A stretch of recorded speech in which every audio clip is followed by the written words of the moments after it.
Connah's Quay Nomads are a football club shaped by movement. For years, including the last two, they have competed in Welsh football away from a lasting home. Pitches have changed, results have varied, but the club has endured. What defines the Nomads is not a building, it's the normal people who support them through thick and thin. There's a family feel at the club. It says one club together. That's very much how this football club is. From the moment you arrive, you can sense the unity, the feeling this club is shared. Players, staff, and fans exist in the same place with the same vision to see the club succeed. I love going to watch the local team. I don't like travelling an hour or two to go and watch a Big Six team. Fantastic facilities have transformed the club's reach. Meanwhile, an ever-growing academy has deepened its connection to the community. With growth, however, comes a weight of expectation and responsibility. Since acquiring the 3G, Poppy's 3G, that transformed the academy and gave us a chance to grow as a club. And I think somebody told me we've got 200 odd kids at our academy. So that's a footprint for the community. On the hallowed turf, the Nomads are building incredible consistency. Domestic success in the Welsh Cup and Cymru Premier has kept European qualification in their sights. Ambition is no longer merely a pipe dream.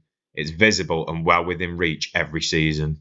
Getting into Europe has to be the target. If we can get into Europe, we want to look to try and compete in Europe. And I think we played a team 2 years ago, a Slovenian team that were hybrid. So they had a couple of players who were full-time and they were young and dynamic. And in the latter stages of that game, their fitness proved. So I think that's what we've got to look to do.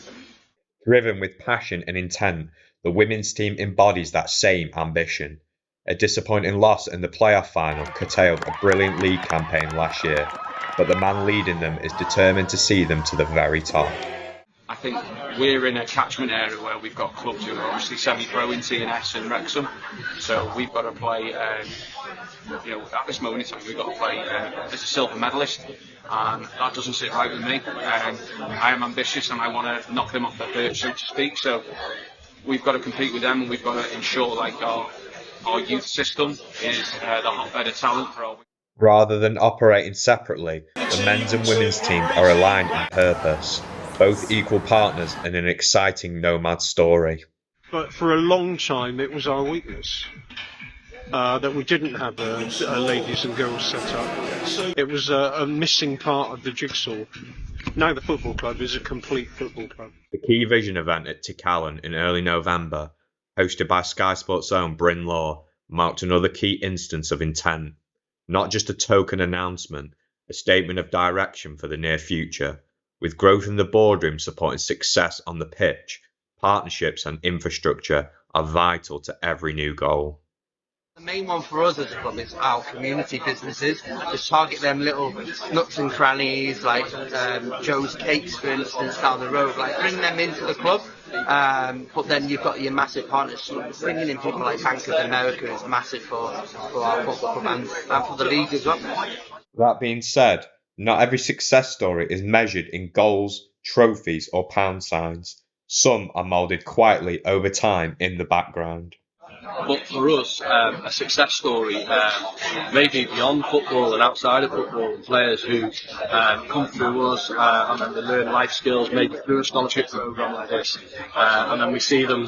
I've seen many, 10 years down the line. I've been with the club for 15 years now. I've seen players out and about, in their working life doing really well, and there's lads who've gone on through scholarships in America. While many leave with education and life skills used beyond football, the Nomads pathway has produced numerous players featuring at a higher level. Take former Cardiff City forward Rhys Healey or rising star Max Cleworth, now playing at Wrexham. Now, I actually signed Max Cleworth at 11 years old. He was just playing locally in England for Frodsham, and I signed him along with a friend of his. The two of them came into the club, and Max stood out. He did exceptionally well, and it wasn't long before Wrexham came knocking. And even more recently, there are pertinent examples that lay testament to the power of their youth system, bringing talent right through to the first 11. With if we are a club that wants to promote youth talent, we have Jan Waterhouse come on the first team on Saturday. We are a club who wants to keep developing that. So the more we can get from our own academy program, our scholarship program, the better, because they are some key players then through and through, and they will get their role to the club. And we've had a lot of them through the club. We've still got currently a number of them who've been, Ben Nash, Dan Roberts, people who've been at the academy playing in our first team. But what else is to come? At the very core of that Quay Vision event was a very simple idea: a permanent home that can host international football and rugby fixtures within the community the club represents. A place where players can develop and fans can create new memories. Nomads no more. That's my ambition. My ambition is for us to have a home, for us to be playing in Deeside and at our own stadium. We're certainly big enough. Like the Nomads saying goes, we want a home. I think the girls team want a home as well. We played at 2 different venues itself in the last 5 years. We played at the P3G and we played at the Deeside Stadium. Simply put, a stadium is more than bricks and mortar. It signifies belief, belonging and continuity. Watch this space, the Nomads are just getting started.